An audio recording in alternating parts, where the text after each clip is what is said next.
Now place all the cash inflows and outflows in this tabular format to calculate the NPV for the given project of the flat view TV screens.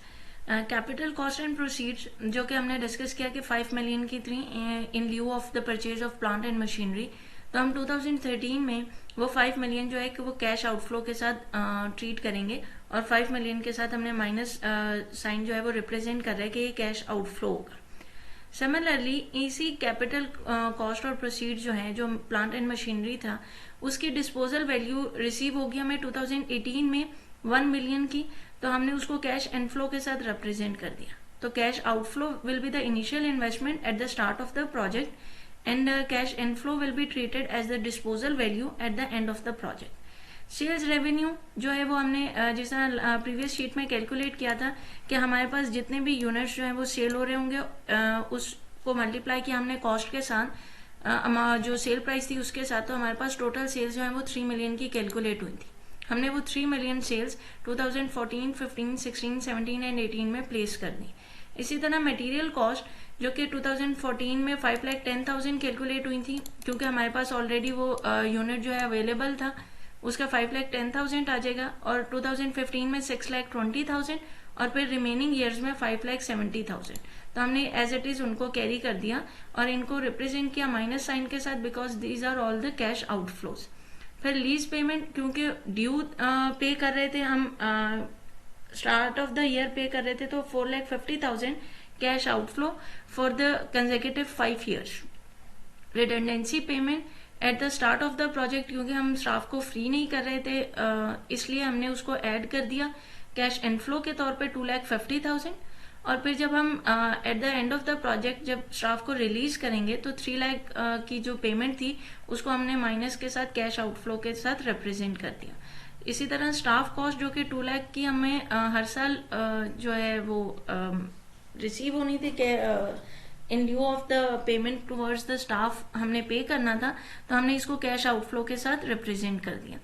Overheads are also treated as cash outflows for the 5 years of the project life.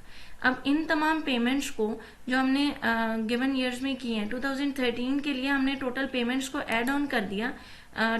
Capital cost and proceeds, lease payments और 2,50,000 को उसमें add किया तो हमारे पास 5,20,000 की value आ गई। इसी तरह 2014 की ऐड की ये तमाम values from this towards 3 lakh, 5,10,000, 4,50,000, 2 lakh and 2 lakh. तो हमारे पास टोटल जो है वो कितना आ गया 16,40,000। इसी तरह for the rest of the years हमने सेम प्रोसीजर के थ्रू इनकी टोटल वैल्यूज को कैलकुलेट कर दिया। अब जो डिस्काउंटिंग फैक्टर हमने कैलकुलेट किया that is 1 for the first year, क्योंकि डिस्काउंटिंग फैक्टर हमारे पास अवेलेबल था 15% का। Eight the end of the project हमें गिवन था 8th स्टेटमेंट में कि रेट हमारे पास गिवन है 15% का, तो हमने इसको कैलकुलेट करने के लिए यहाँ पे 1 divided by 1 plus i raise to power n किया। For 2013 raised to power n will be the 0. For 2014 n will be 1. For 2015 n will be 2. 2016 n will be 3.